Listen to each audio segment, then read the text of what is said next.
What do you mean computer noises? That's crazy that OBS would pick that up. I am going to plug my phone into charge, and you're just gonna have to deal with it. Alright? I don't care. You know, I'll do it again. I'll do it again. You know, we're not starting stream until I've plugged in my phone a second time. Yeah, that's what you get.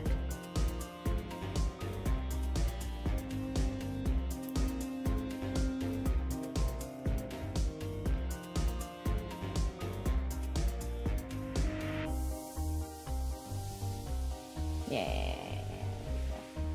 Creatures.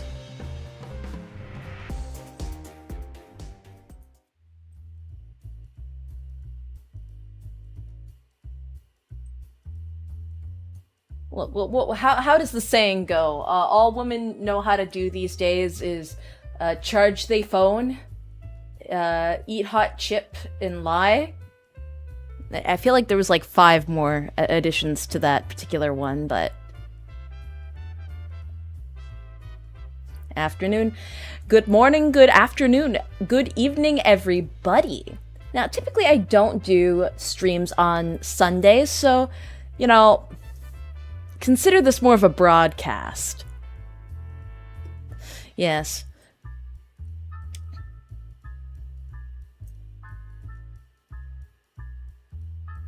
Complain about their man's chewing. Look, guys just want to be appreciated, okay? If a guy is chewing really loudly, what that means is that you actually need to compliment his strong jaw muscles, okay?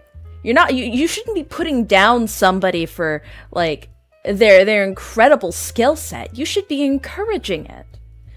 Yes. This is why people, you know, lose relationships with their parents. Why they go no contact. Why they stop talking to their mothers. Because instead of complimenting their impressive musculature... Happy to see my favorite pistol princess is here with her smile. Pistol princess. Okay. Hey, Alkavi.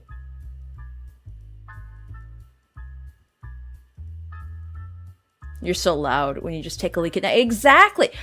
They're not, you know, doing what should be done and, you know, rewarding you for your incredible musculature control. Your the stream of urine. How loud it is dictated by the strength of your piss muscles. All right, this bit has gone on for too long, and it doesn't have anything to do with the stream. The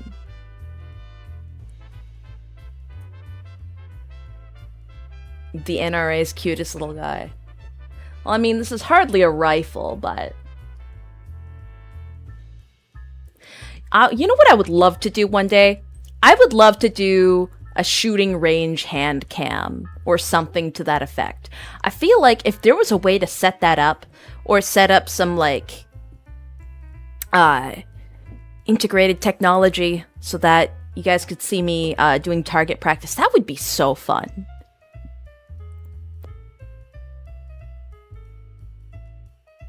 My fucking rifle. My fucking rifle! Princess is right because we all know Katya is a sub pretending to be a dom.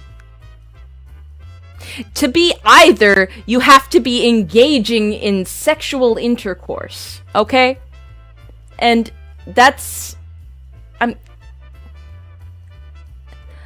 a neither because I am better than every single one of you and I don't have such barbaric needs, okay? I'm not a creature like you. I don't need sex to establish my position in the hierarchy. Dom this, sub that. How about y'all get a job? Alright. So today I wanted to kind of... It's a rant. It's not something super, you know, cohesive, but... Beavis, one of the employees at the casino... dropped an article on my lap that had me, like, going crazy a little bit. Chat say, thank you, Beavis, for your service. J-word mentioned. Oh my god, is that Owias Isander? Owias Isander? A gluk gluk gluk gluk gluk fish? Gluk gluk gluk. Anyway. So, there was a DoorDash delivery woman. Some of you will know the story already. But there was a woman very recently who was doing DoorDash delivery for her job, capital J. And Agent Warlock, why are you busting in response to Rias? I think that's slightly uncomfortable. Please keep that away from the fish tank. Anyway. So this woman was doing DoorDash, and the order said, hey, can you leave the food outside the door? The guy was drunk. He was inside his house, not bothering anybody. She opens the door, and of course, he's drunk and passed out after a night of whatever. And his pants are down, and he's laying, like, cheeks to the sky on the couch. He's not doing anything. He's not approaching. He's dead asleep, okay? He's had a bit of a party. She takes out her phone. Like, not even, like, after she enters, like, before she even opens the door, she's got her phone out, she's recording. She pushes the door open, invades his privacy, and sees that, and then claims that she has been raped. She cries rape for breaking into this man's private domicile and seeing him cheeked up on a Tuesday afternoon. Anyway, so, you know, she is now being sued. Thankfully. Initially, she went to TikTok, posted about it, and saying, quite literally, she said the words, I'm the victim. I'm the victim. You guys need to believe me. And then CCTV footage, as well as her own footage, corroborated, no, in fact, she was a home invader, and this guy did nothing. And she was, you know, self-victimizing. I don't know if it was for social media or if it was, you know, she wanted to maybe get a one-up, but damn. Man can't even be commando in his own house anymore, right with the door closed. Now, what does this have to do with the title of the stream? Well, I say that it was intense immaturity. A mindset of a victim mentality that allowed that to go through. A mature person wouldn't make such assumptions, yes? Wouldn't make sexual assault accusations when they themselves were the invader. Unless, of course, the person was, you know, had an axe to grind with that particular individual and they wanted to cause issues. It takes a certain mindset, a childhood mindset. It's very much, I'm in the playground and I don't even know this kid, but I'm going to throw a rock at him and then run to the teacher and say he threw a rock at me. Why? Because I'm a kid and I haven't developed the critical thinking skills needed to, you know, see why this isn't going to work out for me. A woman breaking into a man's house, violating his privacy, and saying she'll report him for SA, used to be a solid Dujin premise, not a news story. That's crazy. Anyway. Lack of personal responsibility, and I'd say, I feel like it's almost like boredom that drives people to behave this way to a degree. But it's not just like in crying rape cases, right? Has anyone actually seen the video of her pushing the door open? Comment saying, but no one can produce the vid. I've got the video right here. Hold on.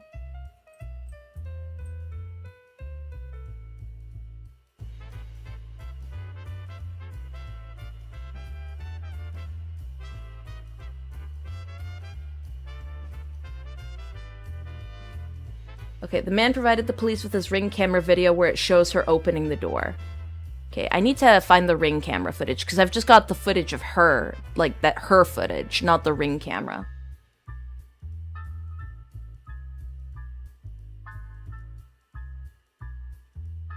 Hello, Fizzle.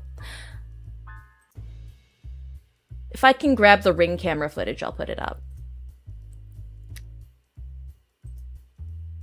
But it extends to more than just this story, but this story was kind of what kicked off today's rant, today's mental process.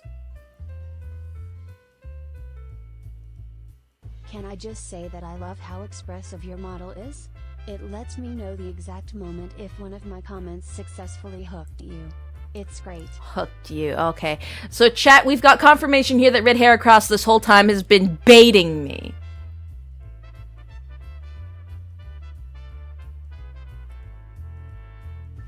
I feel like I've heard you before. I feel like I've seen that PFP before. Actually, no, I haven't. What is that, like a new default Google profile picture with Clippy? I've seen people make edits of like that profile picture, but it's pregnant. But yes, it's a drunk on power play for either people that never grew up or people that never had power in the first place, now figuring out new methods of assuming such dominance. It's, again, it falls in the realm of, it's the same kind of person that would succumb to being a Disney adult or being a little too addicted to Sanrio. Or it's just, again, it's not a hard, fast rule for every single adult out there that likes childish things. But typically, okay, you don't have to be immature and stupid to like a childhood property, childish things, nostalgia bait. But typically, the bad people, the irritating people, the people who are underdeveloped severely, always really like that. That is like their main personality trait. I just came back from my LGS and the owner told me that people can no longer paint miniatures in the store because people are spilling paint on the carpet and not telling staff. Like, what happened to personal responsibility? If I spilt paint on the carpet, I'd be on my fucking knees soaking it up with tissues or asking staff for help. Like, and I'm not a good person. That's just like what you're supposed to instinctually do. When did that get trained out of like polite society? When did personal responsibility become inconvenient to the highest degree and not the standard?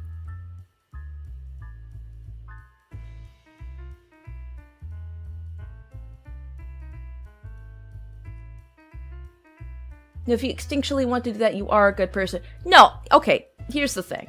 And here's where a lot of people tend to disagree with me. I think that people are inherently amoral, bad creatures.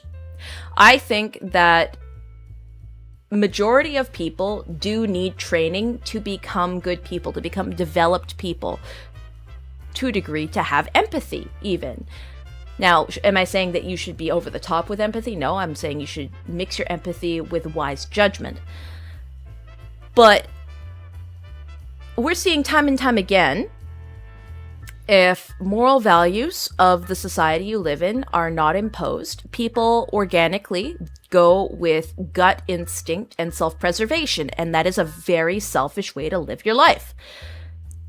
If people were inherently good and morality wasn't something that had to be taught, then cross-culturally, there would be gut instinct things that every single human would do. Like, it doesn't matter what the laws of the country are, there would be things that people instinctually see as moral and what they need to do to survive, like inherently and socially. But we see time and time again, throughout history and cross borders, it is, again, a very culturally, like, it is a culturally dependent thing. Morality and standards in general, standard practices. So, adult responsibility is one of those things that has not been taught, I find, in the last 25 to 30 years. Those who have it either had to learn it the hard way, or they are part of fringe remnants of modern societies that were still forced to learn it in the home. It is no longer something that is enforced in schooling.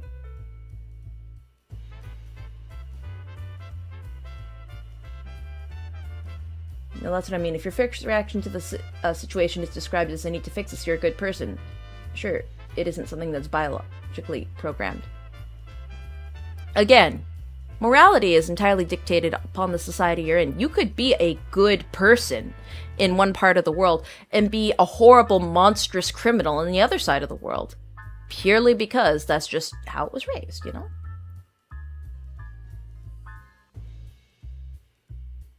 Whoa, what a neat title, miss.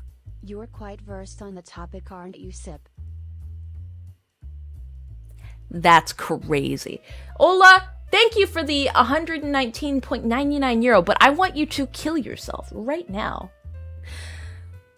No, it's why all throughout history, the importance of religion and organized government cannot be understated. It's why people and societies as a whole were able to evolve and grow and change, morph. Without such structures, rule sets are a lot harder to enforce.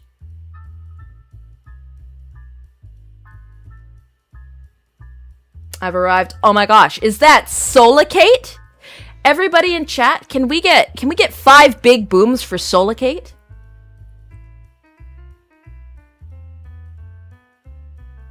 Doesn't matter where you are on the globe, everyone knows donuts are an absolute good. Every culture has their own equivalent of a donut, of fried dough. So you know what? You're right. Morality, religion, politics, government, different for every culture, different for time periods, but the one universal, constant truth, cross-culturally, all throughout history, is that people are gonna get dough, they're gonna make dough, and they're gonna fry it. They're gonna fry dough. Donuts are the one moral standard.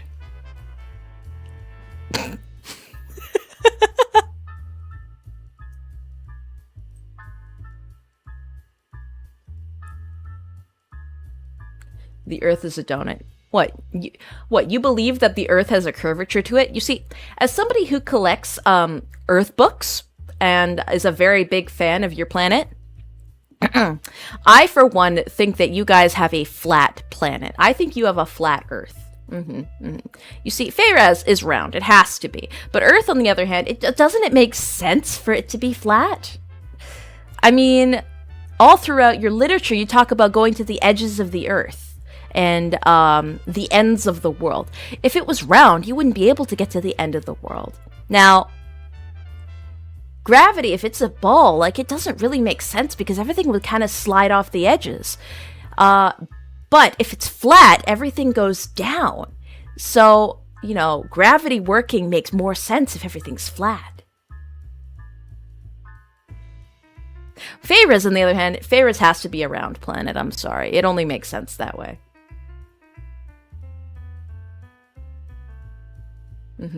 I mean, every single map of your Earth is so flat. I mean, there's no way. I personally ascribe to the cube Earth theory, actually. Again, you've got the edges, you've got the corners of the globe.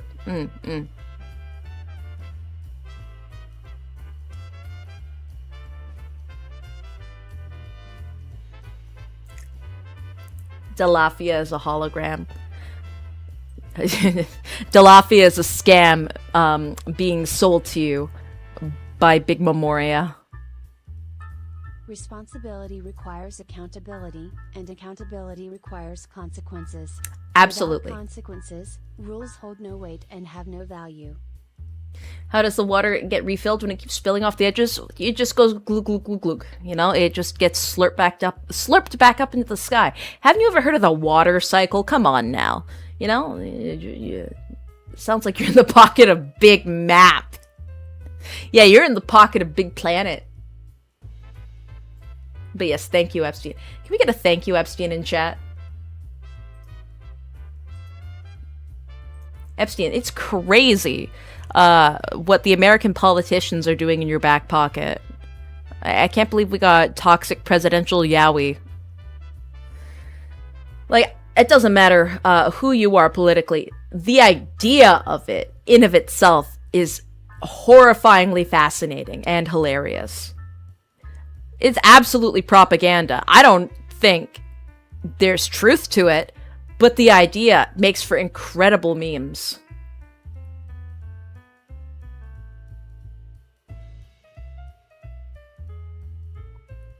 I'm apolitical. I mean, that in of itself is a political ideology. If you're apolitical, that just means that you're not of the current mainstay political forces and you have your own opinions. And that itself is political. Just a different form of political.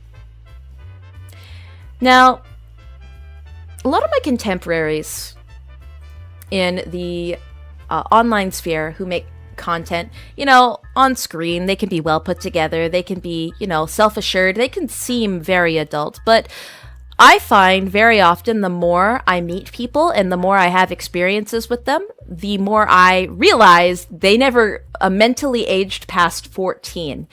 And I am taught this lesson every single day. It's actually almost traumatizing to want to have an adult conversation with somebody, only to realize that they're acting on base instinct and naivete. Like wounded animals, even. No room for nuance, no room for conversation. Even like when you're having a good conversation with someone, it can be really apparent when somebody is immature and incapable of holding said conversation with you. Now, you're allowed to disagree with people. Hell, you're allowed to get angry. You're allowed to get emotional with people. But there's a difference between adult anger and childish anger. Or adult happiness and childish happiness. Or even wicked glee. I don't know. Something about VTubing in general and content creation draws in the most immature subsection of people. And so many of them make it to the top because their immaturity is part and parcel with a cutthroat nature. Almost a sociopathy, where they can perform emotion, but at the end of the day, it's very much they're working under their own ego and id.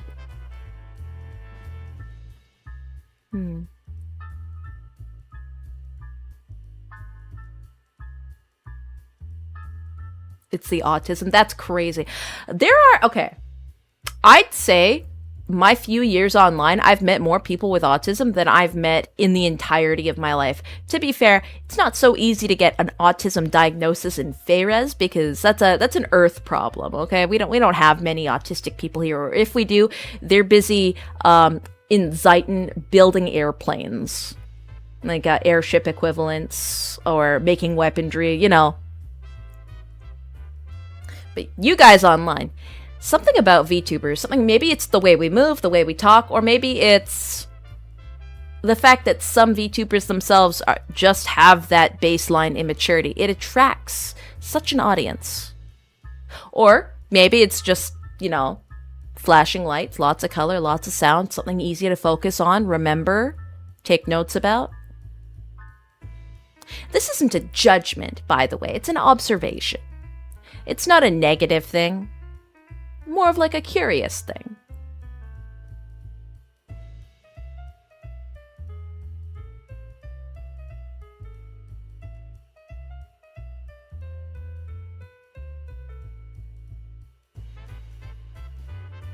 Cartoons are easier to look at because no eye contact. Ah, I see.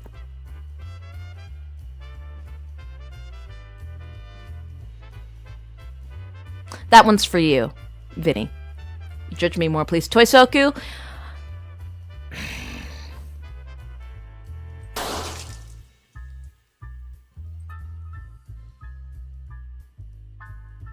Is it tubing or is par for the course where any considerable amount of humans gather, making you realize in fear that most of society is objectively made of idiots? I think idiocy is partially learned. It's like a learned helplessness. Because even people who have the IQ of tap water, have tap water IQ, they can still live healthy, fulfilling, sturdy lives where they can make solid judgment, where they can do good things. It all entirely depends on how they were raised, how they were punished, and how they were rewarded. If you can train animals, like dogs, cats, cows, birds, to behave, then you can absolutely turn somebody who is a low IQ human into a functional member of society, but it has to start from childhood. Right? And saying that isn't possible is an incredibly cruel and ableist thing to do. That's like saying that somebody who is physically or mentally handicapped isn't capable of having a functional life. They absolutely are. It's harder, but through training and resources, they can do absolutely any and everything that they need to do to have a good life. So, society is full of idiots. That is by design. Society doesn't have to be full of idiots. Sure, some people will cap out at, their capabilities, and some will have smaller capabilities than others, but idiocy is learned helplessness.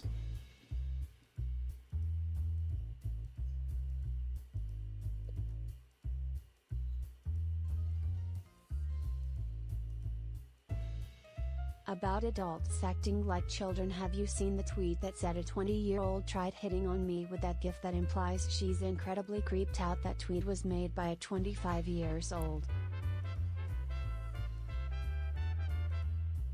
Yo, cat, you mind if I stay at your casino? Yo, Gary Coleman? I got lost in the city after outrunning that redhead with the trench coat. That's crazy. You know what, Gary Coleman?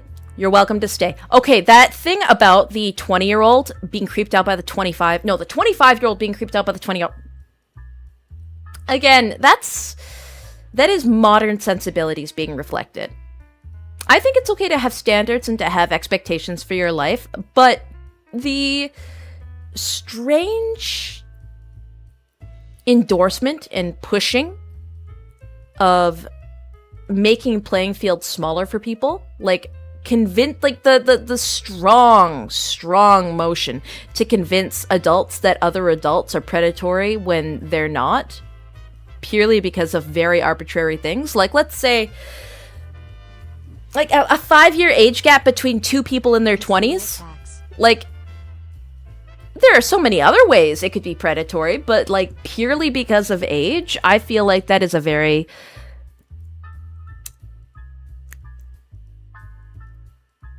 naive way to look at the world. And if anything, it tells me that you as a 25-year-old are actually far more immature than the 20-year-old, because there is no ability for you to process nuance. And if anything, that 20-year-old dodged a bullet. Now, are you allowed to be uncomfortable for any other smattering of things? Oh, absolutely. Maybe genuinely it's just like, hey, I think this 20-year-old just isn't a match for me because they're immature and I would like them to have more life experience. Sure, perfectly fine. But saying it's creepy because they're 20, it's like, no, you're both physical, full adults, mentally, whatever. There is nothing creepy about that, but people will be crying pedophilia. Genuinely. There are people out there that equate that to pedophilia, which isn't the same thing in the slightest. I'd say it's creepy if a 20-year-old was going after a 15-year-old. That is predatory. Because, the 15-year-old isn't anywhere near done developing into an adult. But at the 19-20-year-old mark, you are pretty much who you're going to be for the rest of your life. Physically, mentally, you're going to change and shift and experience things. You're going to be you're going to be a new person every 5 years at that point anyway. But you have all the tools for success or failure at that point. Just say he's too young for you and move on, Lady G. Yeah, again, why is it our business? Why should we care, right? The brain is only finished growing by the age of 35. Oh, shut the fuck up, Fleeping. Do you know how many times growing up I heard the tripe of, your brain is only fully mature at 19. Actually, your brain is only finished at 21. It's only fully developed by 35. Oh, actually, you're a small bean baby till you're in your 40s. Until then, everything is predatory. Boss, the super chat TTS is really quiet. Oh, hold on.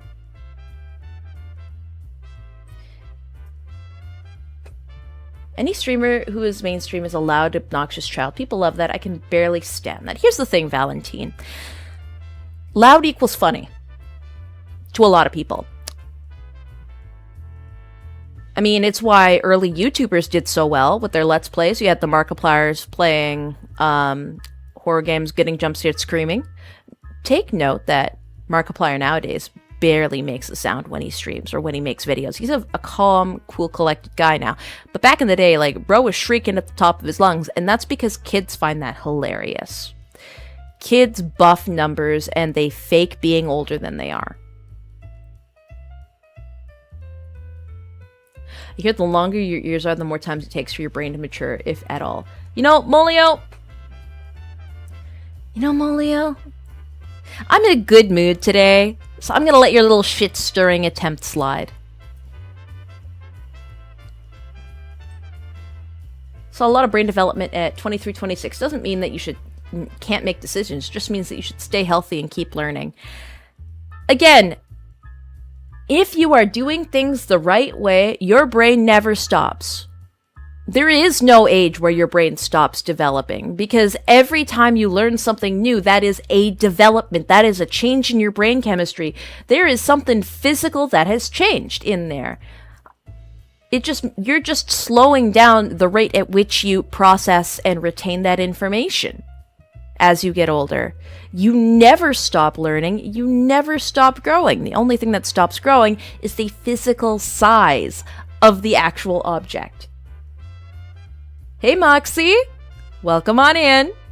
I like exaggeration and being over the top, just not loud. Pretty much, yeah.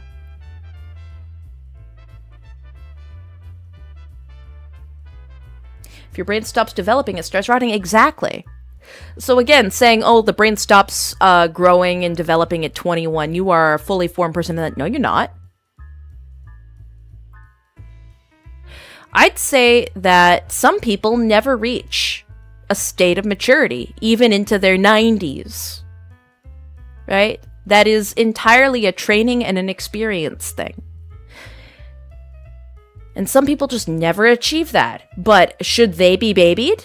Should they never receive punishment for their bad activities? Should they, be protected all the time and considered, soft, small being creature? No. In your 20s, you are an adult. Maybe you still got learning and growing up to do, but you are a person who has responsibilities for yourself, for those around you, for the jobs you take, for the promises that you make, and you need to fulfill them. And if you're in a space with other 20-year-olds, quite literally in their 20s, they are on the same playing field as you, even if they're at different stages of their development, be it their experience, be it the people that train them and raise them, or be it their baseline capabilities. You are all in the same stage of your life. You are all in your 20s. And at that point, the only thing that makes a relationship predatory is social power, that they can dangle over you. Maybe physical predation, where they're stalking you with a knife. Or, intellectual superiority, where they trick you into positions. Yeah? But the age itself, when you're 20, it is not predatory. If a 29-year-old and a 20-year-old started dating, would that be weird?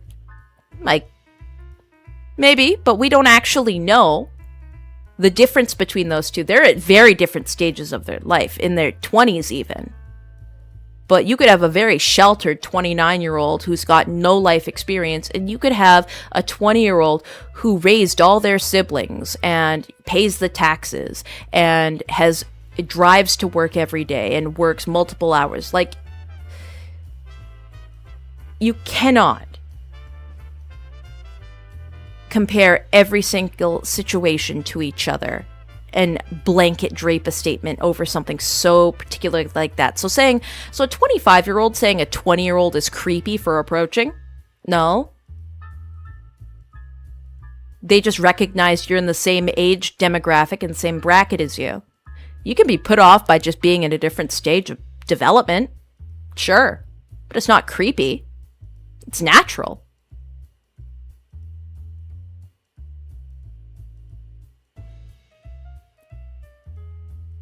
People only care if the older person is male. Yeah, many such cases. That's how things go. Hi, Miss Sable. Hi, Shinigami. I read somewhere that every boomer love story now would be breaking every single rule of Gen Z dating, and I have to agree.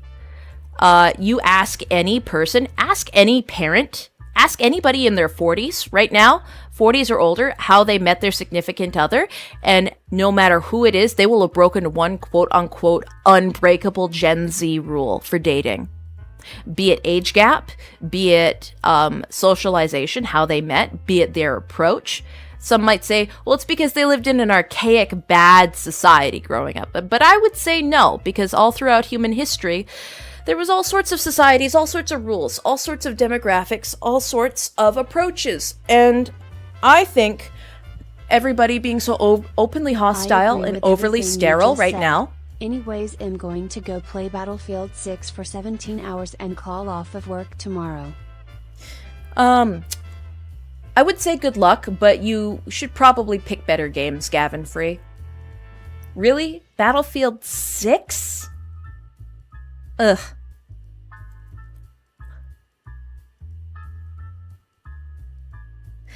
Every dating advice my older relatives would give me would land me in legal trouble. Exactly. I'm not saying you should do illegal shit. That said, you know, if you somehow come across $1 million by less than savory means, I'm not saying you should give it up to the poor. The poor don't deserve it. You deserve it because you were poor. Yes, but now you have $1 million. So now you can invest it in the stock market. You can make $1 billion. Be wise with your money, fellow Richies. No, but anyway, I'm not saying go to a bar, drug a woman, rape her, and then force her into keeping a baby and making her marry you or whatever. Like, you know, don't be an unsavory dick. But like, you shouldn't have people cry and scream because you walked up to them at a coffee shop and you said, hey, I think you're pretty. Here's my phone number. Would you like to text? Here's my Instagram. Here's my Twitter, whatever. That would have been seen as a purely wholesome interaction. Purely wholesome first interaction 30 years ago. But today, that happens, and if you're not a 10 out of 10 approaching a person, that's seen as creepy, predatory, stalkery, even if it's like the first time they've ever seen anybody. You know, it's just... I do not envy those who need romance to survive. I can survive without romance. I can survive without a significant other. I can survive without love. I expect my life to be that of the wine auntie in the back of a horse-drawn carriage. Right? Yelling at the kids. I don't see partnership way down the line because I don't think that I could sustain it. But I feel a little depressed looking at those who I know they need it to survive. Those who it is a necessity for them to feel valued. I mean, everybody wants to be appreciated and cherished. Be it romantically or be it in a familial sense. And sometimes some people just had their cards stacked against them to begin with. So they had so little family or they lost their family young. So they need connection because humans, by and large, are very social creatures. So those who are forced into isolation and they didn't choose it, I think it is a very tragic time to be alive right now and to try and be active.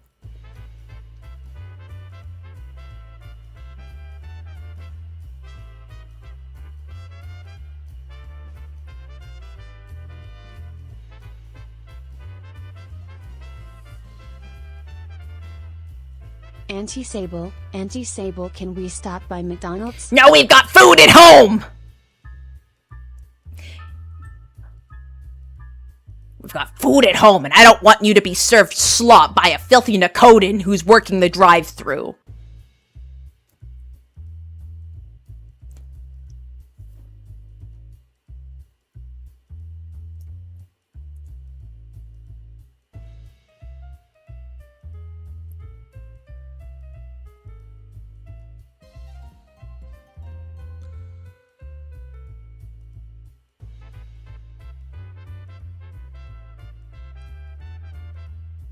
She hates us. Yes, I hate you specifically.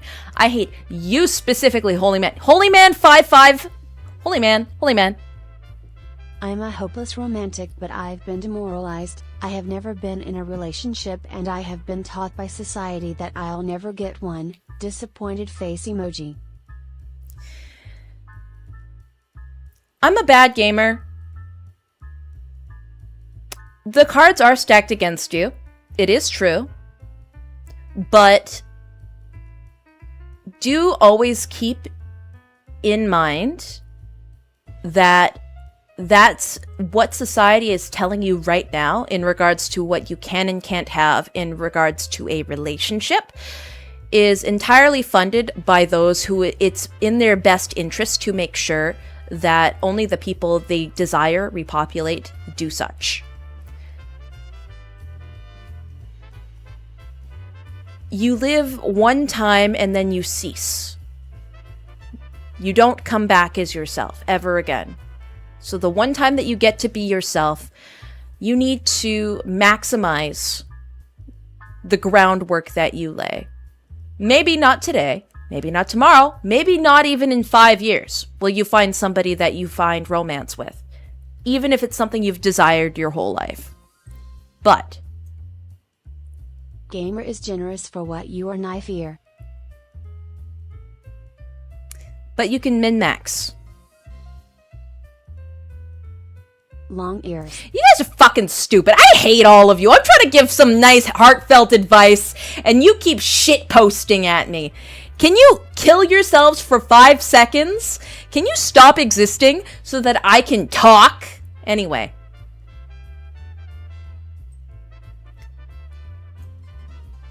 Oh, shut the fuck up! Oh, hey. I can't even hear what you said. Looks like that one was through Streamlabs. I can just read that one out. Give me a second. Man, I was going somewhere with that. I don't remember what I was talking about now.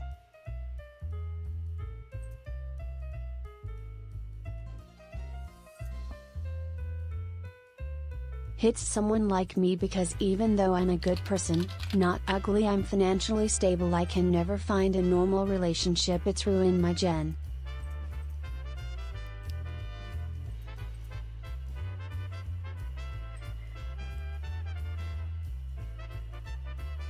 Hold on, I've got to log into Stream Elements here for a second. As soon as I walk in, I'm told to off myself. Fun!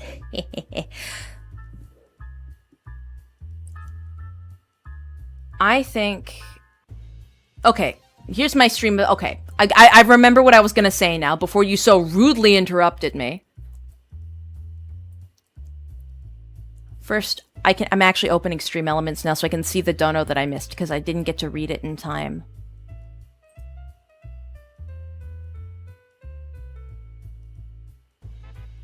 Survey shows women who want men who approach them in public. Those who object are a vocal minority. One time I sat down across a cutie after hitting the Whole Foods hot bar and 2 green-haired chicks tried to save her from me.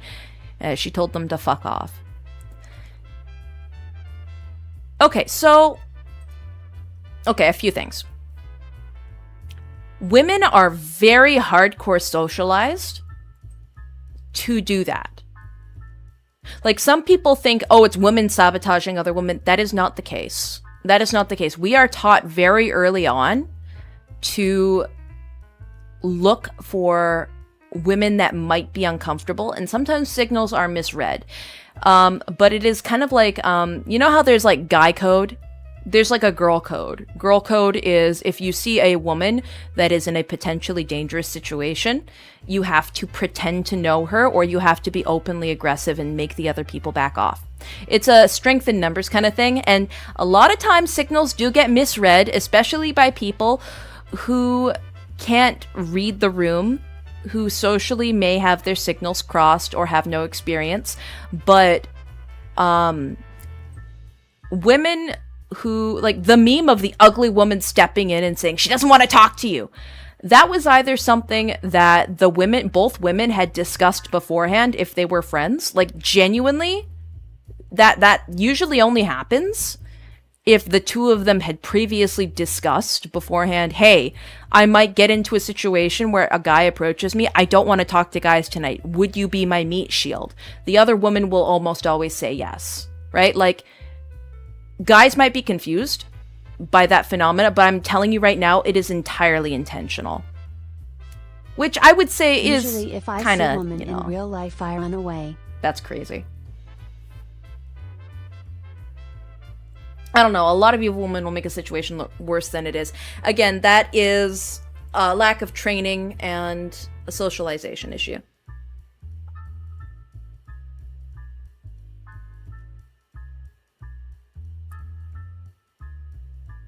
Notes, don't let unattractive guys talk to me. Oh, I'm sure that there's that too.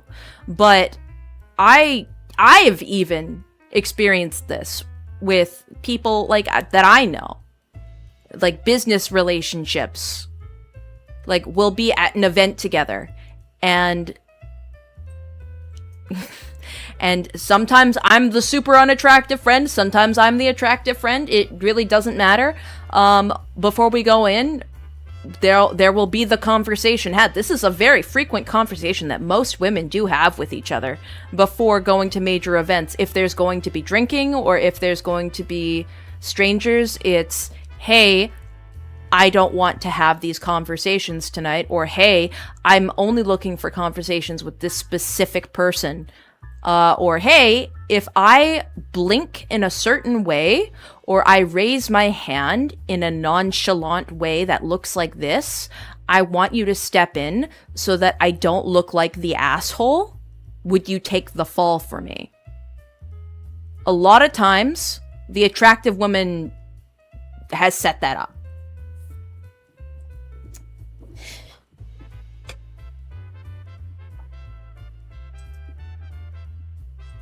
Like, these conversations happen way more often than you think.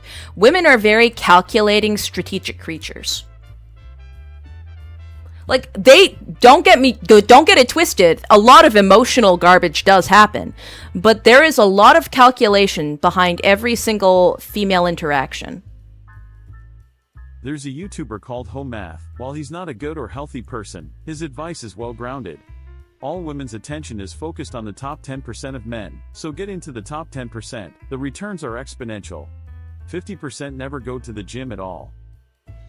Oh yeah, no, that's another thing, but that's more of like a human baseline instinctual selection type thing. Anyway, I want to... Do men bring bros as decoys to handle the meat shields? I mean, that I can't say. Shit would be easier if women politely but directly said they weren't interested. You see, that actually works for autistic men. People who like direct yeses or nos.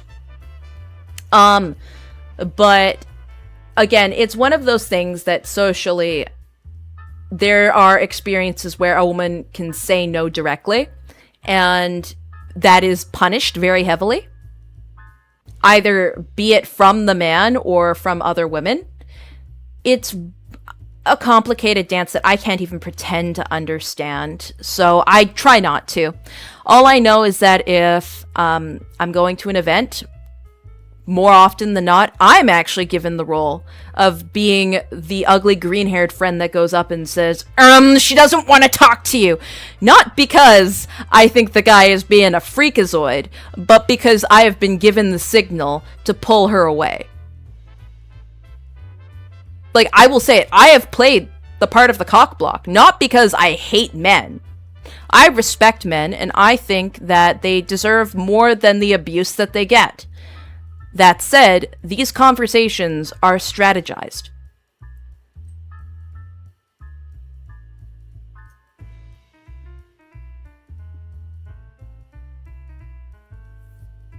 Anyway.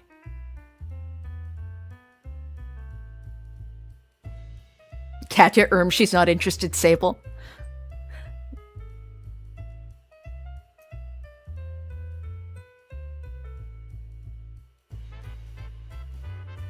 A spiky ASMR. Uh-oh. Is my volume too loud? I'm so sorry. Hold on. Let me turn that down. Anyway, I actually had a point earlier about relationships that I was going to talk about. for the guy who said that he was never going to be in one, but he wanted one. Many, many people will go their whole lives without any significant romantic entanglements. And that is just how it is. Like, I will be the first to admit it. I have genuinely never had a proper romantic entanglement. And that is by choice, personally. But probably also partial circumstance. And there would have been a time in my life where that would have driven me to a deep, dark despair. But I have refocused and reprioritized my life for other things. And I don't know if I'm happier than I would be. I feel pretty neutral about it, but it makes me functional. If you live for functionality, here. Actually, I have some good advice. I have some genuinely sage advice. Ears get entangled on things all the time. I'm killing you, Toast. I have some proper advice for everybody. It doesn't matter if it's for relationships, for work.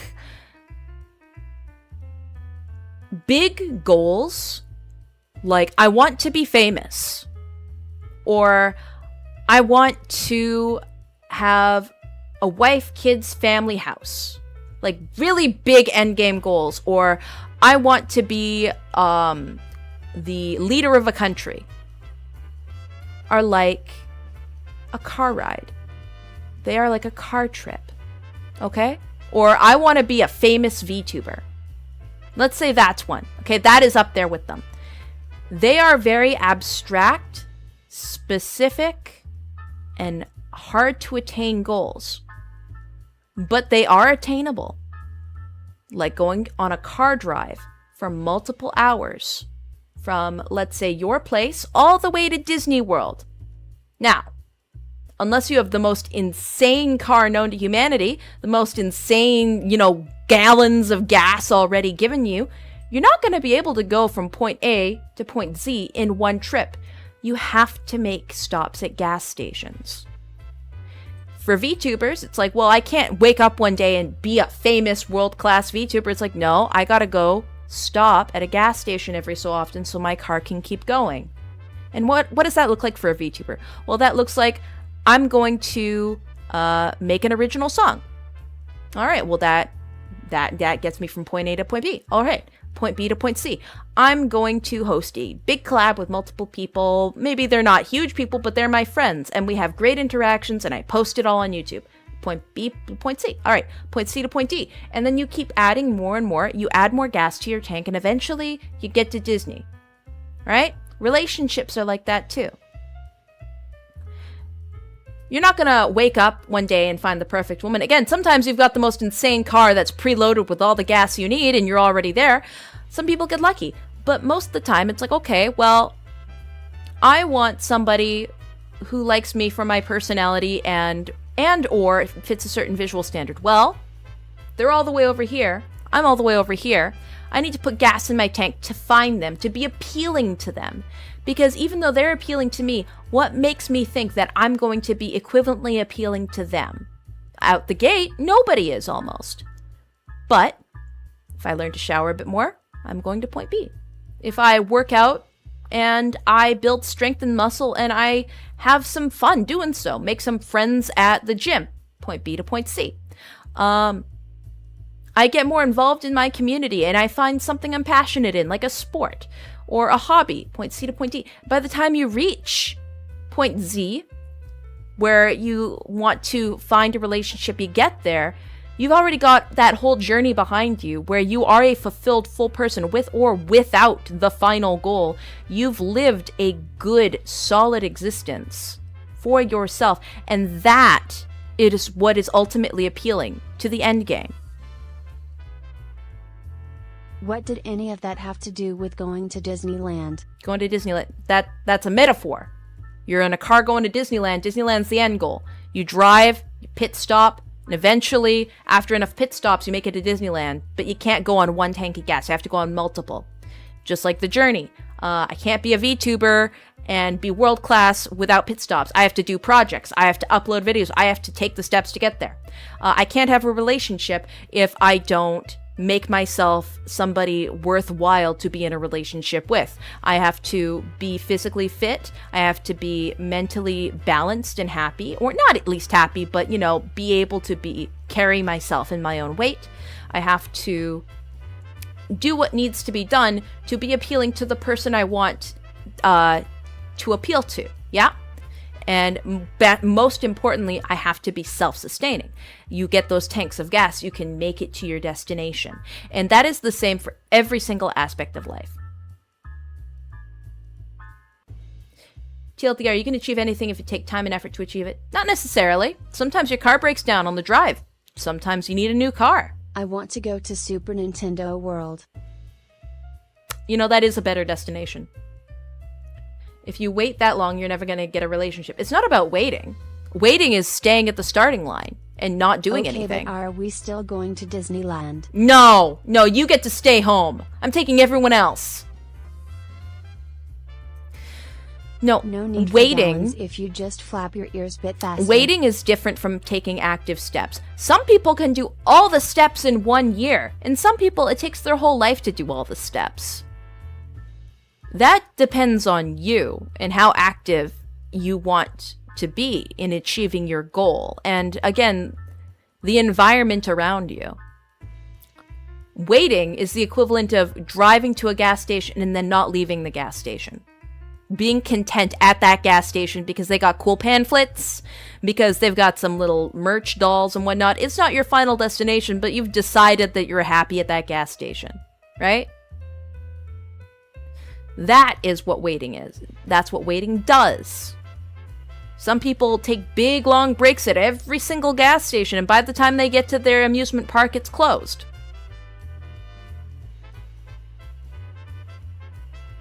Some people go from a gas station to gas station. They get lost and go to different ones.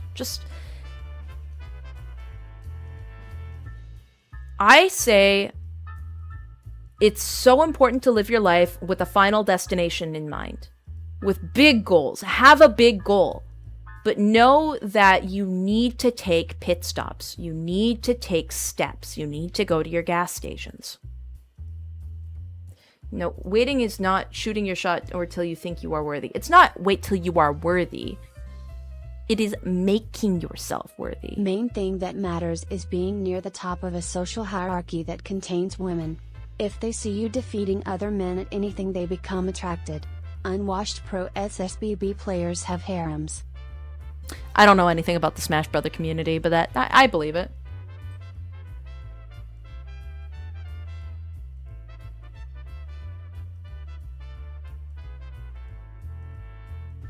Can't get better aim without shooting shots? Yeah, I'm not saying don't shoot shots. I'm just saying if you have a particular goal in mind, shooting blindly, maybe you'll hit the target, but the likelihood of hitting the target is way lower. Don't settle for complacency.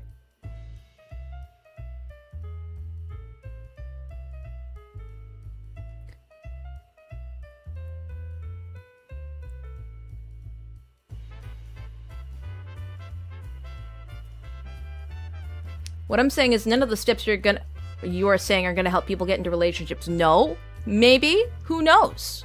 Do you genuinely know that?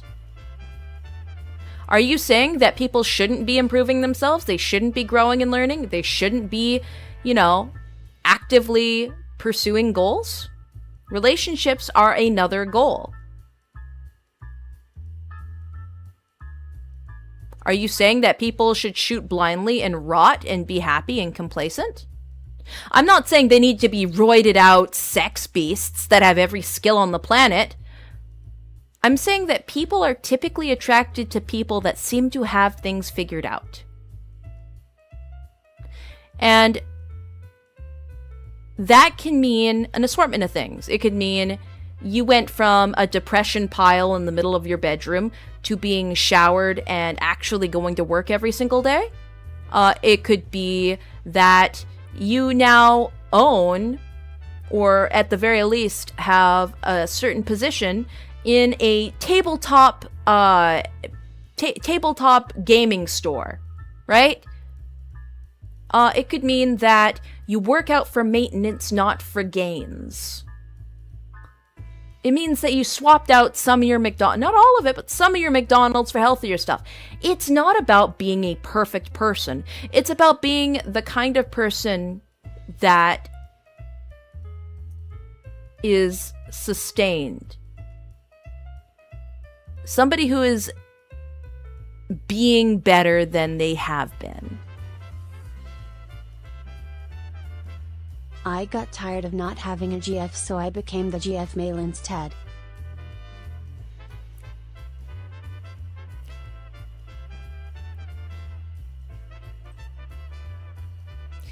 What attracted my wife to me was when we were dating, it was that I was highly driven. It's not being at the top, it's being supremely alive because of what you're doing.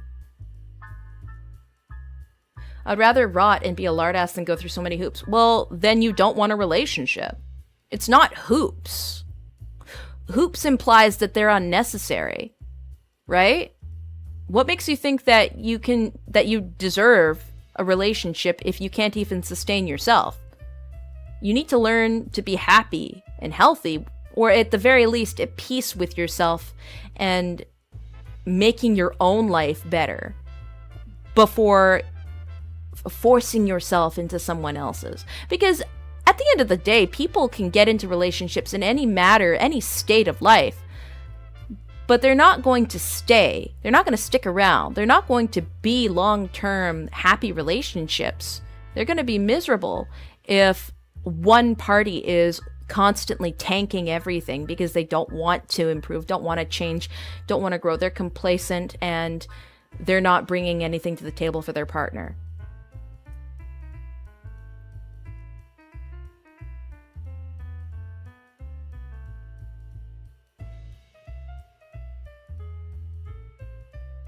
Like, that's like the main reason I don't get into a relationship. I'm not an attractive, fun, interesting person. I need to work on myself. I need to grow. I need to be better. I would like to be attractive one day.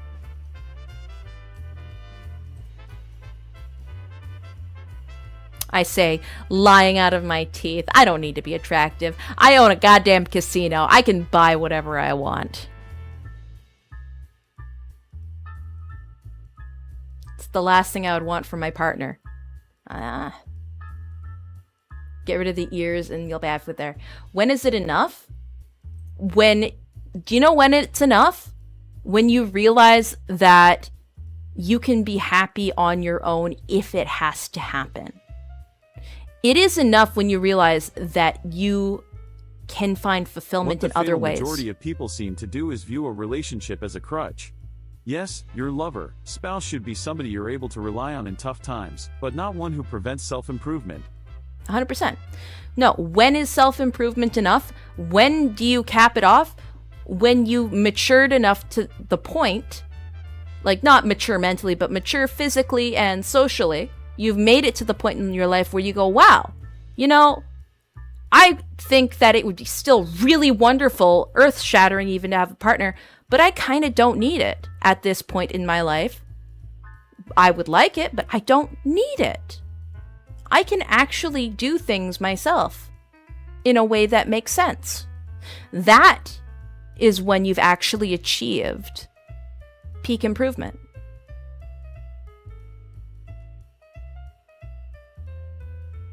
If you can be happy on your own, you shake off the smell in the dating market, which makes you an undateable red flag. Absolutely. People don't like people who hate themselves. Those who do are trying to sell you a bridge, or they're trying to manipulate you for a short-term gain.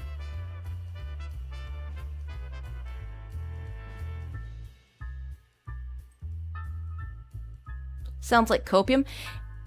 How is saying you need to improve to be happy, not happiest, but happier, copium? Genuinely.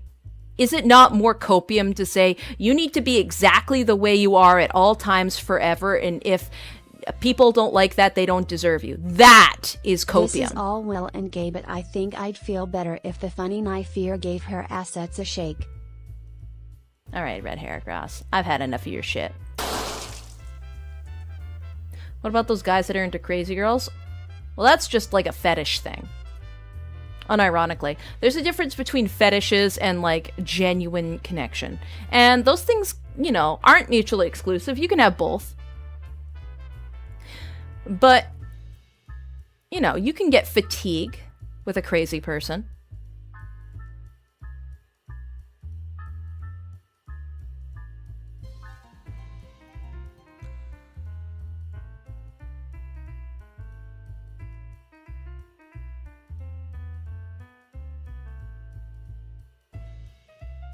Anyway.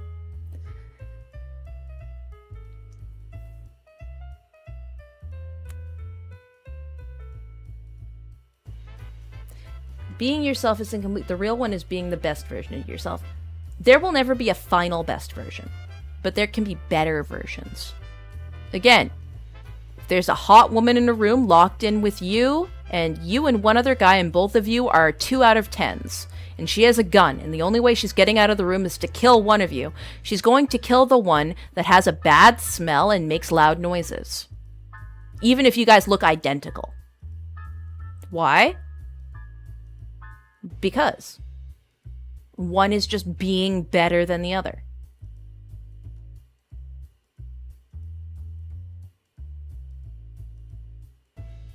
People mistake happiness with peace of mind. You can't be happy all the time, but you can have peace of mind when tough times do arrive to prevent yourself from blackpilling from everything. Absolutely. Again, have it like, look at it this way. Would you rather be depressed, empty, alone, without a relationship, without love, without life, buried, nearly homeless, having the worst quality food, feeling like shit physically? Or would you rather be, you know, lonely, depressed, and whatnot, but have a lot of money, have a lot of success, have made some friends along the way? Well enough that you can be fine alone. Good enough that you can get someone to want to be with you. Exactly. And that, while hard for some people, is genuinely very achievable for 99% of the population. More likely than not, you can do that.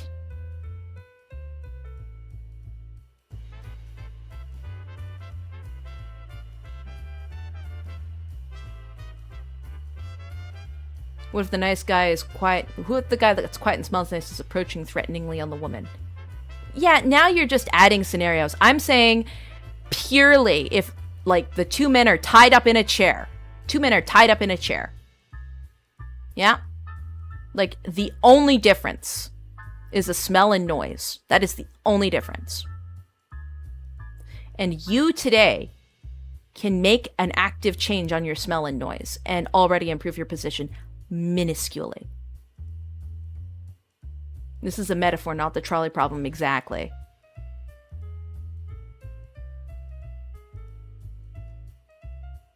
Now you're removing agency in the scenario. No, the agency was the attitude and behaviors before you got into that place in the first place. You're not going to be able to actively, in a meet cute scenario, run to a bathroom, change your hygiene, brush your teeth, change your clothing, and then run back out and then meet the girl. No, by then she's going to have gone away with someone else. But if you already arrived at the party with the mindset of, I'm wearing this, I'm speaking this way, I'm dressed this way, you don't miss the accidental opportunity. You need to change baseline for yourself, and others will naturally pick up on the confidence.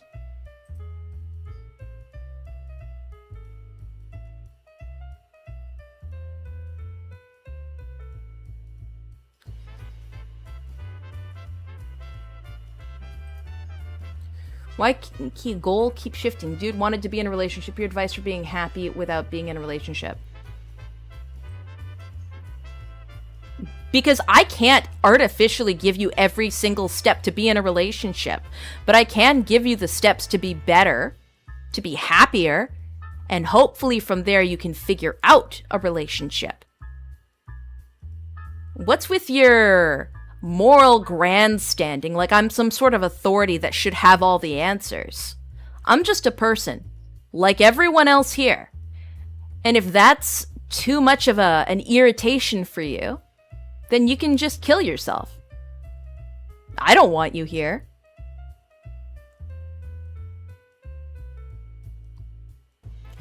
The thing about the advice that I've been giving all stream is that it's equally applicable to women. To those that consider themselves girl failures. Those that want to heavily rely on, a man to gold dig off of. Who want to be babied and pampered.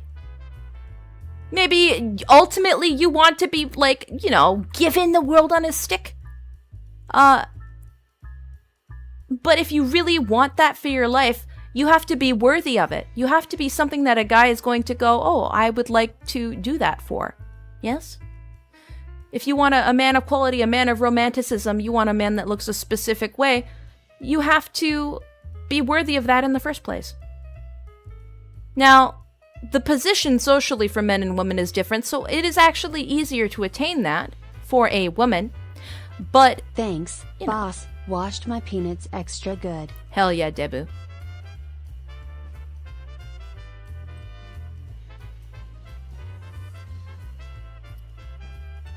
You must love yourself first. If you don't want to enjoy life, if you don't want to be better, you'll never be able to enjoy the company of another. At the end of the day, it's, again, learned helplessness. It's the lack of emotional or mental responsibility, self-responsibility. Guys, let's be honest, this advice is honestly nothing new. It's legit, just if it's a skill issue, get the skills. Pretty much. I mean, a little less glib. But you hit the nail on the head. It feels daunting to say it like that, because it's like just get the skills is reductive. It's more like take steps to approach getting the skill. Learn what it means to have the skill. Figure out if that skill is right for you.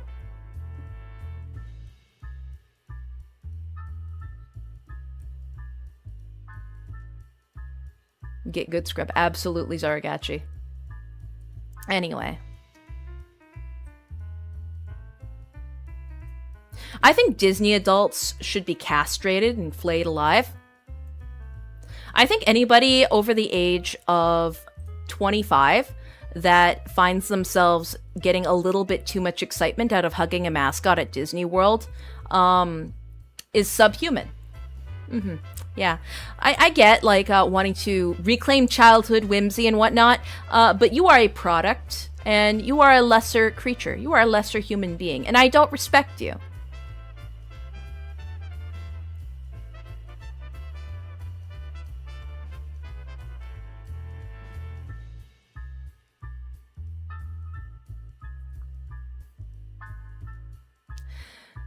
Same with the adults that got a little too into Steven Universe, or just any of the child cartoons.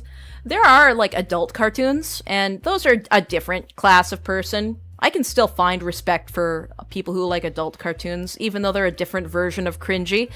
But the adults that make their entire personality child cartoons, and they don't approach it with a whiff of irony, or they are vehemently political about it, it's... get a life. Yeah.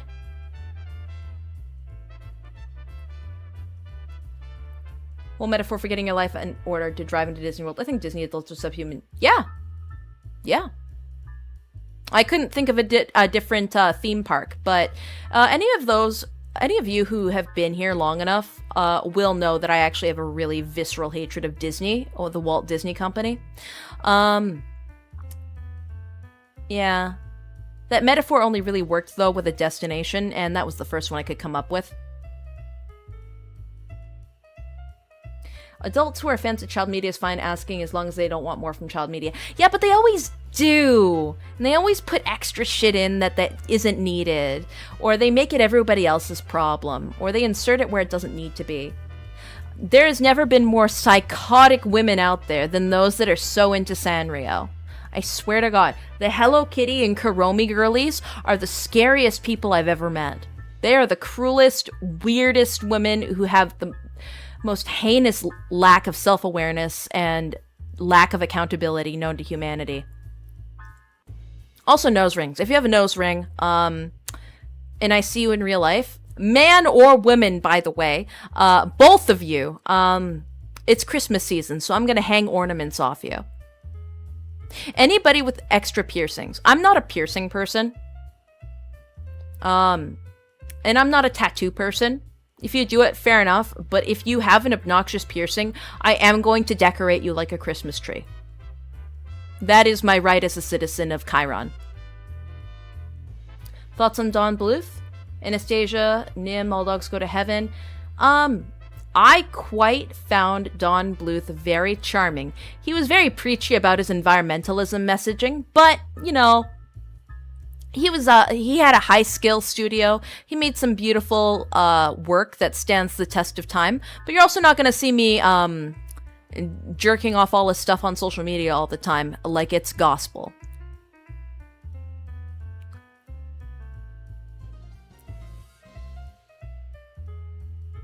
I've said this forever, but them banning NSFW stuff on Tumblr opened the Pandora's box for everyone else on the internet. Things got worse then.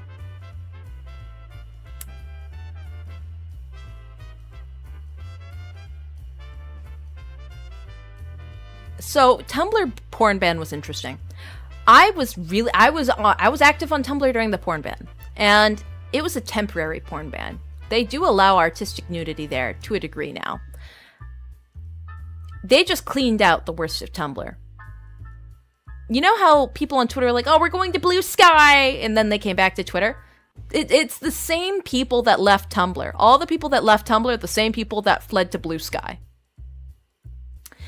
The worst of the platforms tend to leave in waves. Katya got released from Tumblr that day. No, I still have a Tumblr. I still use it every so often. It's a lot more chill these days. A lot more chill these days. Threads. Who uses Threads? Okay, genuinely, who here besides the Chinese uses Threads? A lot of Chinese artists use Threads. But besides the Chinese, who uses Threads?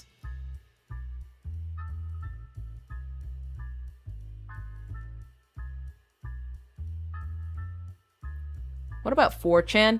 Okay, nobody left Tumblr to go to 4chan, let's be real. Nobody mass exoduses to 4chan. People who are on 4chan were already on 4chan. And more people join 4chan via word of mouth, less mass migration.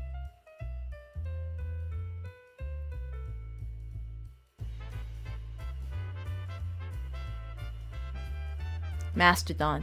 I tried making a Mastodon, and then I never used it because it just was dead. Can I get one for Geo? I love GeoCities. I love GeoCities.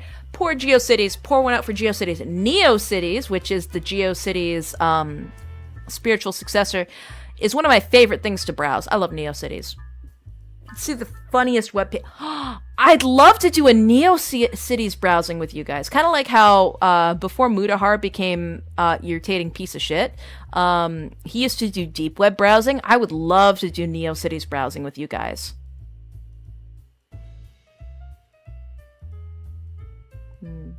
There's like a web page that's like dedicated to like a point and click Wizard's Castle adventure. I love that.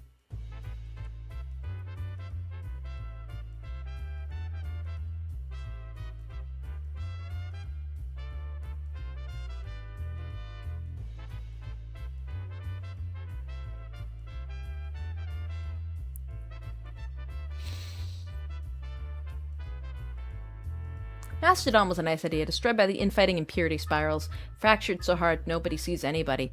Man, I never even saw enough life on Mastodon to see infighting and purity spirals. Yeah.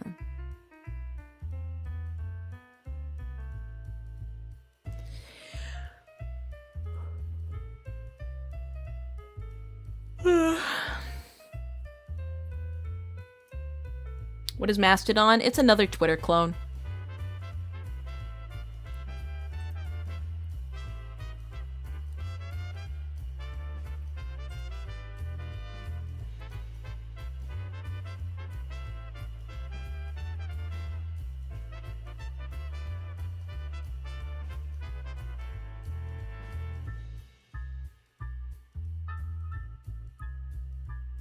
It was another variance faction for a sec. I mean, it does sound like one.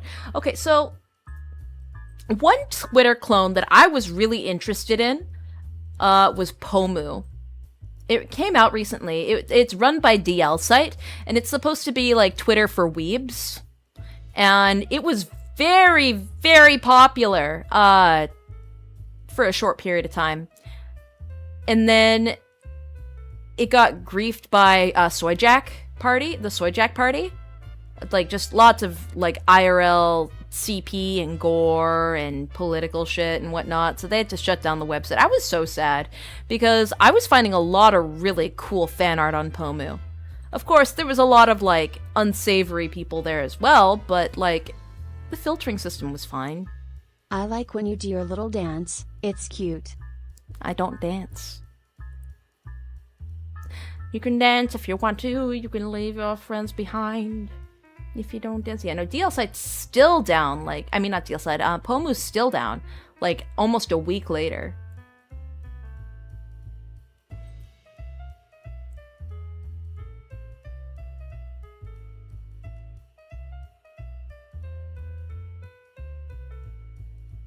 Cats Don't Dance. Cats Don't Dance. That movie is a throwback. I think that movie probably created as many furries as Space Jam did, but for a different time period. Oh my god, hi! Oh my god, hi, ya boy Muggy!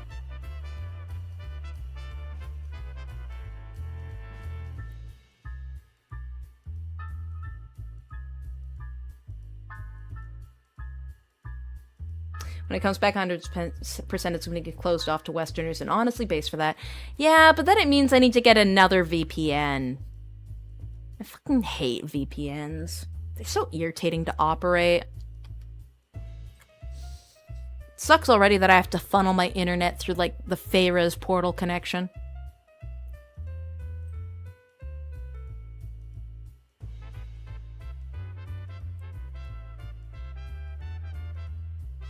With that pipe, you always look like you're dancing. What does that even mean? Yeah, what about this, huh? I can make you dance. I can make you dance, motherfucker. Oh, that's one for the swear jar.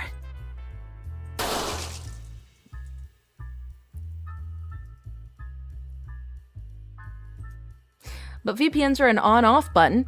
I mean, yes, but also some of them are paid services, some of them you have to set them up yourself. You wiggle around to distract us from you wiggling your ears, but we see both. It is cute. Have you ever considered getting a life? How many holes are in your ceiling? A few.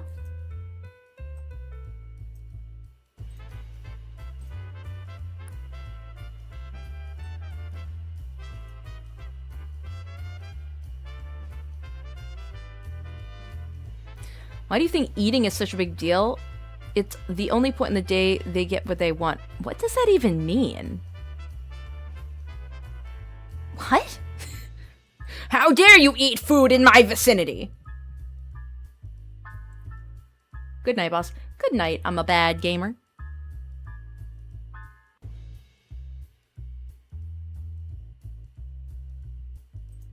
The fire in your background has stopped working. No, the fire's doing as it always does. Food is yummers. Why don't we all move to the bar for a bit?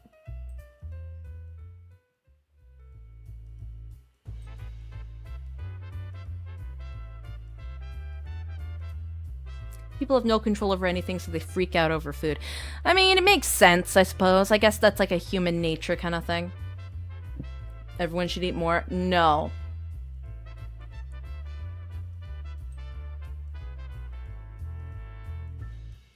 calling from the grave. Have you seen a tweet of the vegan going to the rib house and complaining about meat eaters? No, but I believe it. I can't stand vegans, man. Preachy moralist assholes. Oh, it's another one for the swear jar. I'm not coming out of the stream alive. Now, some may argue, no, not all vegans. Now, I used to take that position, but then I would talk about how it wasn't all vegans, and then every single vegan in chat or in the vicinity would go, actually, it Does the isn't bar any serve vegan. chicken tendies? Yes, it serves chicken tendies. Then preachy moralist vegans would start spouting off about how it is no vegans at all and how I'm an evil person for even saying that vegans should be questioned, and I've decided it is in fact all vegans. Vegetarians, on the other hand, I have respect for them. Vegetarians are typically not irritating to me in the slightest. I have not met a single irritating vegetarian. Pescatarian, whatever, those, yeah, no, they're totally chill. Vegans, though, they deserve to be knifed. They deserve to get the British greeting.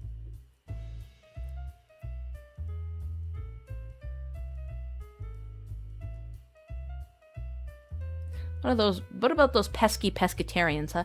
Now, I love Fangsie Fido.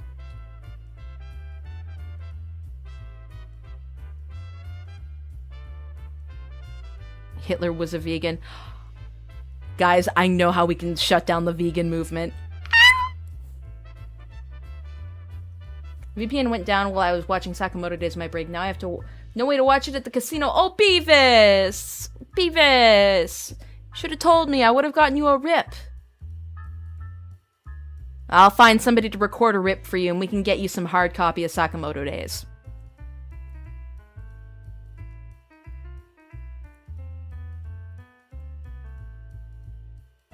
What about cannibals? Cannibals are based.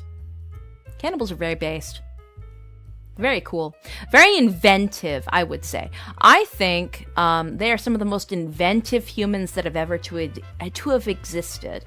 Now, there is the savage cannibal, which is the cannibal that does it purely because they need to survive, and they typically don't cook it properly, they don't process it, there's no art to it.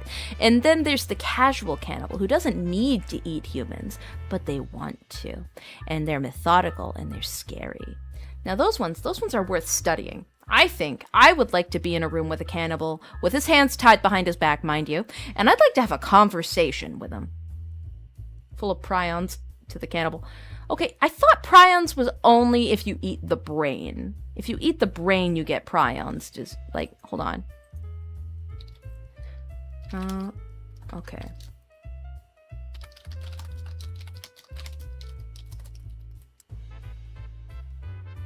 Yeah, it's caused by eating human brain tissue. It's not by eating human flesh. It's eating brain tissue.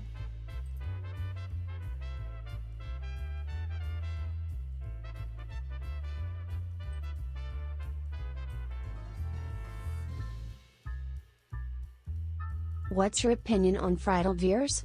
Gimme ears. You know what? When I cut these off, they're yours. So Katya wants to meet Hannibal Lecter. Of course. Would eating Stephen Hawking be cannibalism, veganism, or both?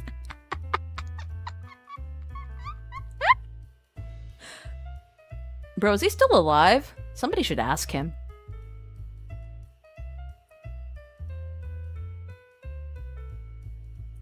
Totally unrelated, but I've been getting back into Butcher's Vanity. Really enjoying Ray Sirena cover you suggested in Members Karaoke. Ray Sirena is the sweetest creature out there. I recommend her 100 times out of 100. If you want somebody that's more casual, not so caustic like I am, she's there for a chill time. Very talented singer. Like, incredible pipes. Stephen Hawking died a while ago, did he? Crazy. Why did I think he was alive? Must be one of those Mandela effects.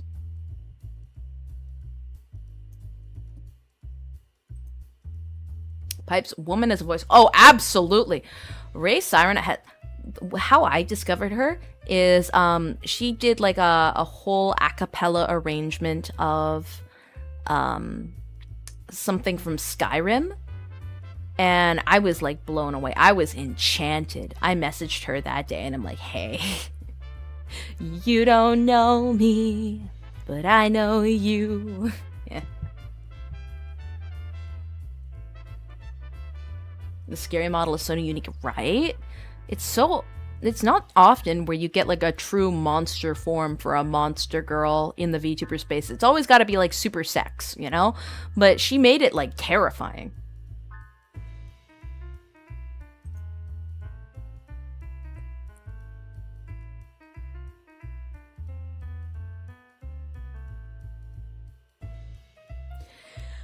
Wait, you were being serious? Parrot, get over here. You're gonna be down to 0 arms when I'm done with you. Chat, for context, Parrot only has 1 hand.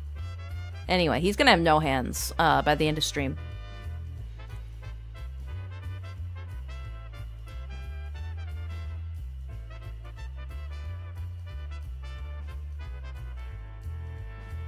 Grug playing video and no paying attention. Don't worry about it, Grug. We've been talking about quite a few things. We're trying to figure out if eating Stephen Hawking is a vegan thing to do or a cannibalistic thing to do.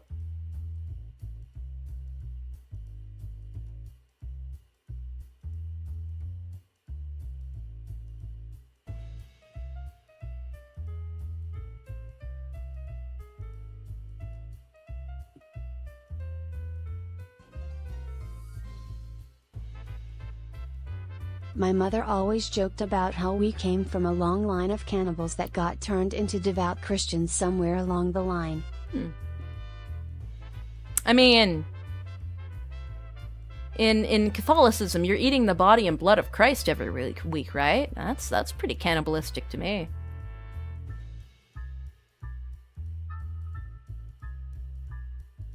Eating Steve Hawking is only vegan if you eat the wheelchair. Yeah, I suppose you shouldn't be wasting any part of the animal. You gotta have it bones and all.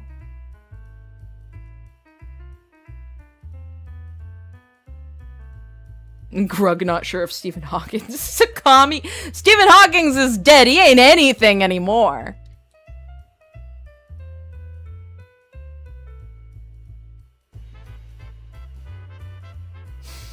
Sigh, do we need to explain the Eucharist thing again? Okay, I know that it's representational of the body and blood of Christ. I know that it's...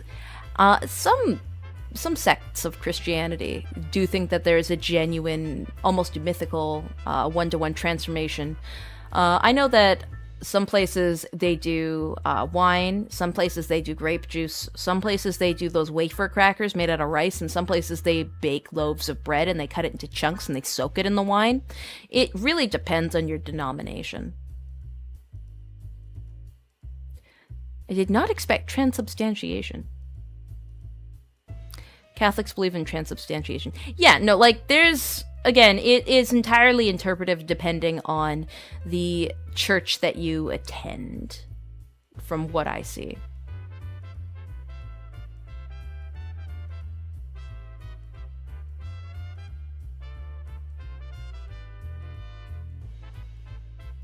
I will say, real, like, chunks of bread soaked in wine probably has more of a human body, flesh, mouth feel to it than crackers and a little sip of grape juice.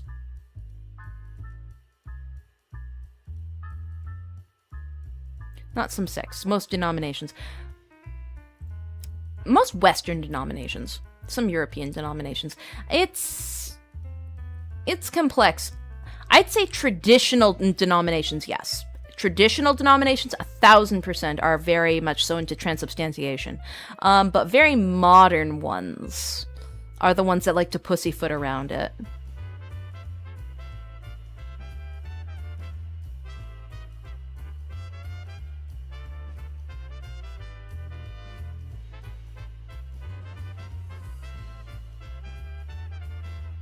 Technically speaking, biblically speaking, cannibalism itself is not stated as a sin, but since there's no real way to ethically consume human flesh.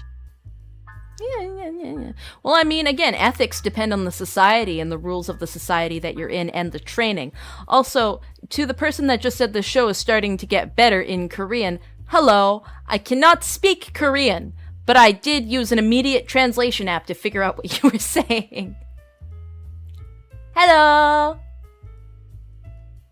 So, a friend of mine recently put me onto a website that's like Skeb called Crepe, and I'm very excited to use it. I hope it goes through well.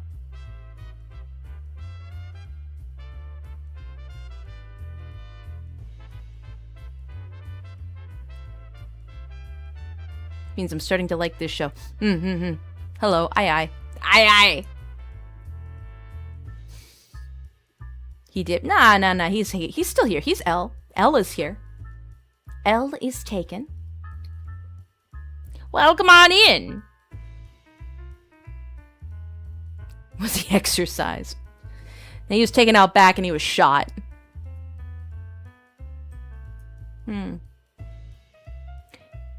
Is it racist to shoot somebody in my chat because because he's Korean? Or is it funny? Hey, L, if I shoot you, do you consider it racist? I'm only shooting you because you typed in Korean.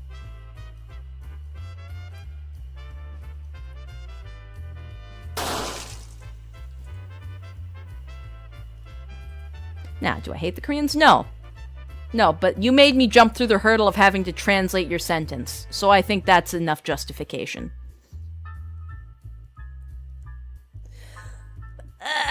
Stretch. That would be xenophobia. Oh, okay. And there was no reason to do that. I literally kill so many innocent people in my chat every day for far less. So...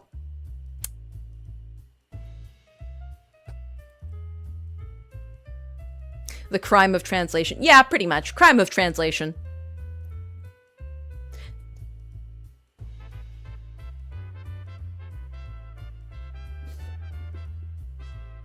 Yeah, but welcome on in. Welcome to the chat. Welcome to the casino. I hope you have a good time.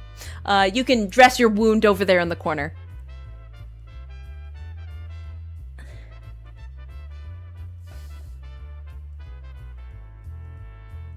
I never deserved to be shot any of those times. Alkavi, you're full of it. You're full of it. You deserved every bullet you got.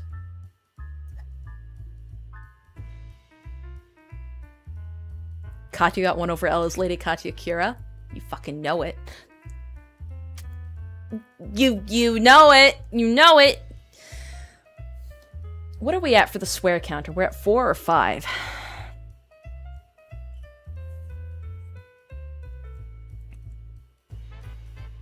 I barely get shot. I think Katya soft to me. You see that, chat? You see that? That right there? That's bait. That's bait right there. Bait by a fetishist.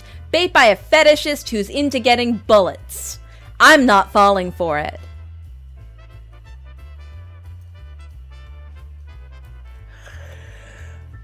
You know why? Because I'm superior to you in every single way.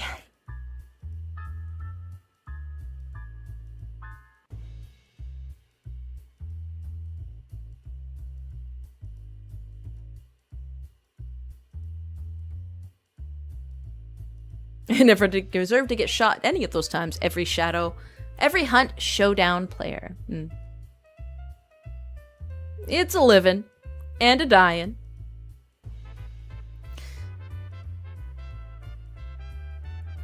On that note, how many clips does it take to be labeled a clipper? Asking for a friend who's looking to be bullet-free. It's not so much the amount of clips, it's the mindset. You see, you're not... You don't necessarily have to do anything to be a clipper. Kind of like you don't have to do anything to be born a Yilv. It's just who you are.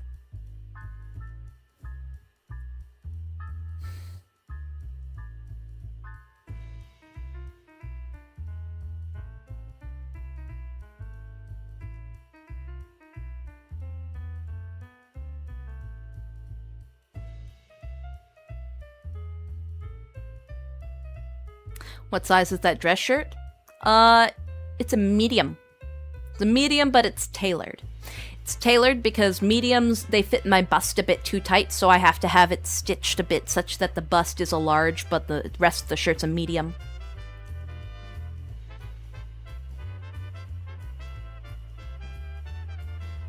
It's basically racism. It's not racism if I'm right, okay? Racism is hating somebody based off of stereotypical traits, and it's non-deserved, truly. But Clippers deserve every infraction upon them, okay?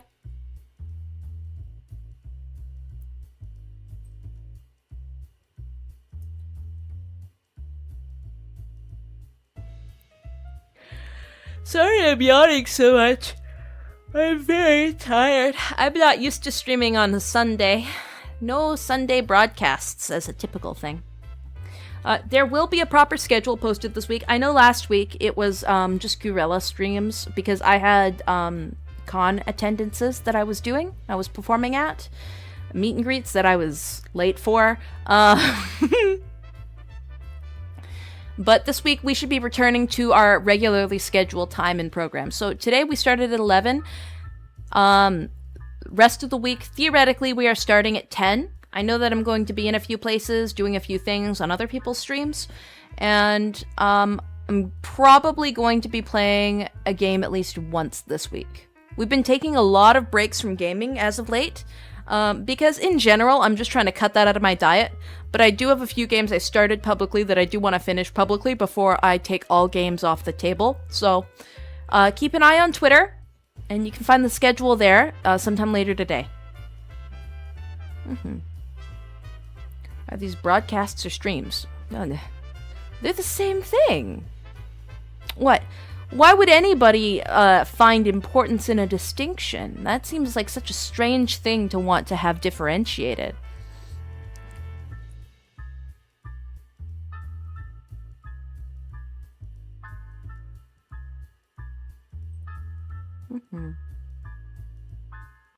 Yeah, that's childish. Absolutely! You should do reruns of your streams. Well, I mean, the VODs don't vanish. You can just watch the VOD. That's equivalent to a rerun, I suppose. That would be so pedantic. Anyway, oh, that's a good $10 word. I'm gonna add that one to my vernacular.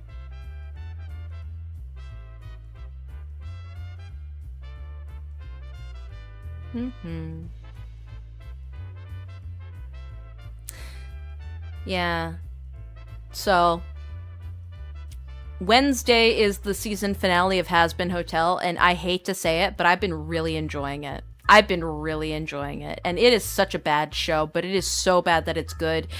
And it's high skilled, so it's not even like it's ugly or badly made. It's just so poorly written that it's bad, but like it's bad in like a peak kind of way, you know?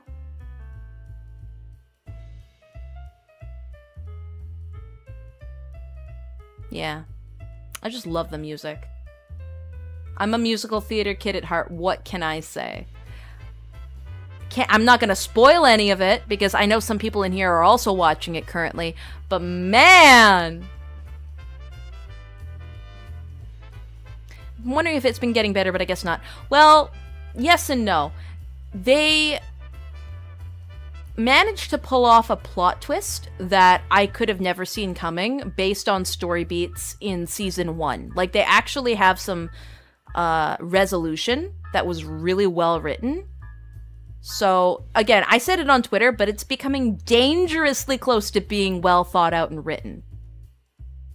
Like, the finale will dictate whether or not I change my mind if it's a really shitty show. That's another one. A really bad show. But yeah, you'll probably hear about me yelling about it on Twitter. I will say Alistair has surprised me. Alistair went from a character I didn't care about at all. Like, it was kind of interesting in season 1. But season 2, I'm just looking at this guy and I'm like, he's just a... He's got the appeal. Okay. I understand why women with no personalities like Labubus now. Alistair very much so feels like a Labubu as a character. I get it now.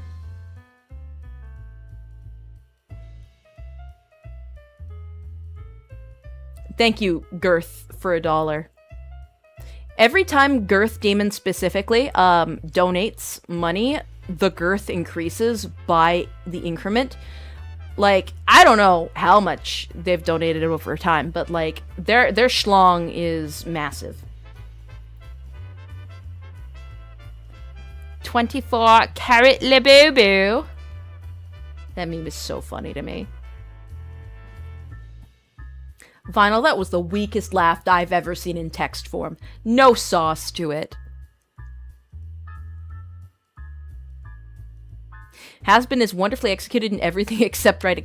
You know what watching Has-Been feels like? It feels like reading fanfiction. Like, genuinely. And I'm somebody that loves reading badly written fanfiction. That's probably why I like it so much. It's okay, boss. We know you have bad taste.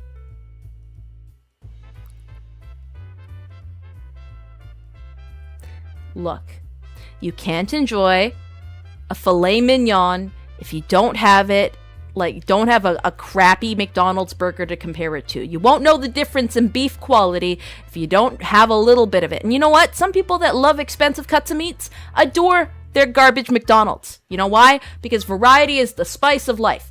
And I will admit when something is bad and that I like it. But that doesn't mean I'm incapable of liking good stuff. If anything, it means that you should trust my judgment when it comes to me saying what is good and bad even more.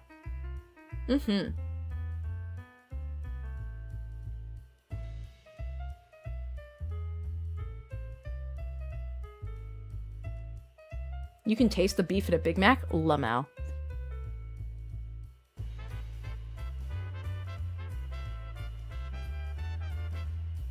Also, what about Hell of Boss? Yeah, no, I also really like Hell of a Boss. Specifically, I don't know. Again, I feel like the reason why I like these shows so much is because I'm a real sucker for cinematic musical theater. Like, the shows both have sold me on their music entirely. Their music and their visuals. And it's enough to carry the janky writing and the fact that it's like the worst Bible fan fiction I've ever seen with my own my own two eyes. Okay? I am a slop enjoyer of Dante's Inferno, like the novel, right? I like my really bad Bible fan fictions. Some parts of Has-Been and Hell of a Boss, like those two shows in general, the way that they play with multiple religions and morph it Greater than and food comparison. Yeah, food comparison. The way that they pick and choose elements that they do and don't want to reinforce is always so fascinating to me because none of it makes cohesive sense. The only way the Helliverse can work is if Jesus didn't exist. Genuinely. The Helliverse is like if Christianity just didn't exist. Period. The Helliverse is like in a world that only knows mainstream Judaism. Like, think about it. Think about it. Because, like, Jesus just never is mentioned, doesn't exist, isn't even, like, referenced a single time. And the premise of hell, at least biblically, to the best of my understanding, is that when Jesus rose on the third day, he broke open the gates of hell, and he let all of humanity that had historically been trapped there since the time of Adam and Eve have the opportunity to go to heaven. So, like, 90% of the characters in those shows should be in heaven, or at least have had the opportunity to go there. Because the thing is that everyone before Jesus, even, like, saints and whatnot, they all went straight to hell.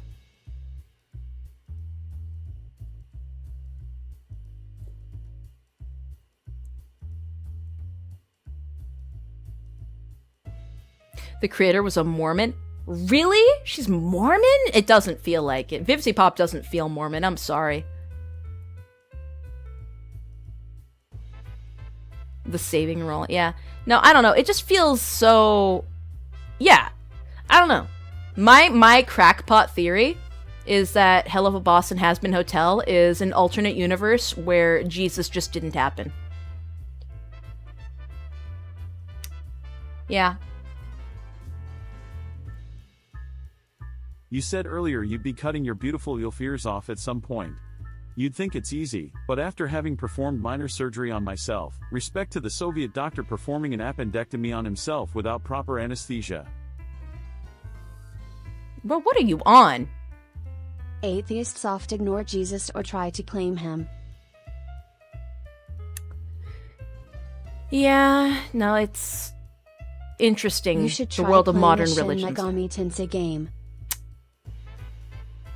The closest I'll ever get to playing a Shin Megami Tensei game is consuming people playing Persona. I was very into Persona 5 when it came out initially, not currently. Currently it's like whatever, but like at the very beginning, I was super intense into Persona 5. But I'm gonna be so real, it's only because I thought Akechi was the bee's knees. Akechi's literally just me.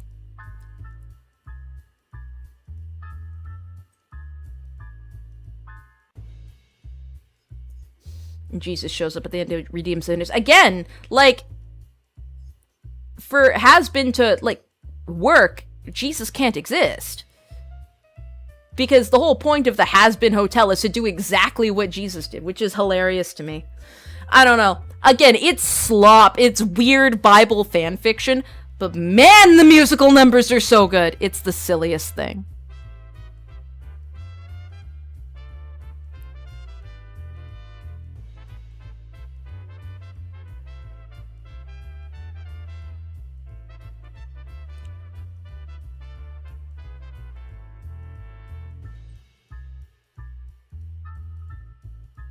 No, you're not gonna bribe me to play Shin Megami Tensei. Sorry.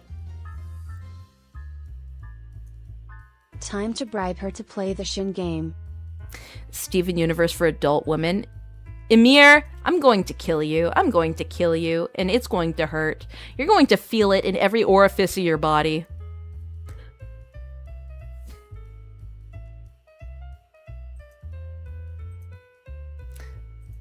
How topical that we talk about religion on a Sunday. But you know what? I'm done with this. I don't want to talk about this anymore. And in fact, I'm done with stream. I'm going to get rid of you guys. I know we only hit a 2-hour mark, where as last time we hit 2.5 hours, but I'm tired. My throat hurts. I keep yawning. So I'm going to send you off.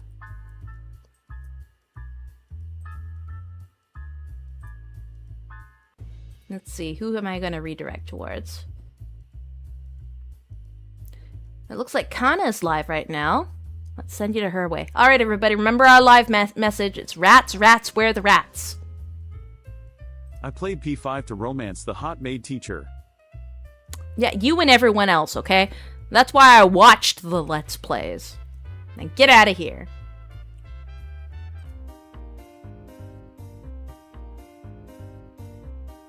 Rats, rats, where the rats?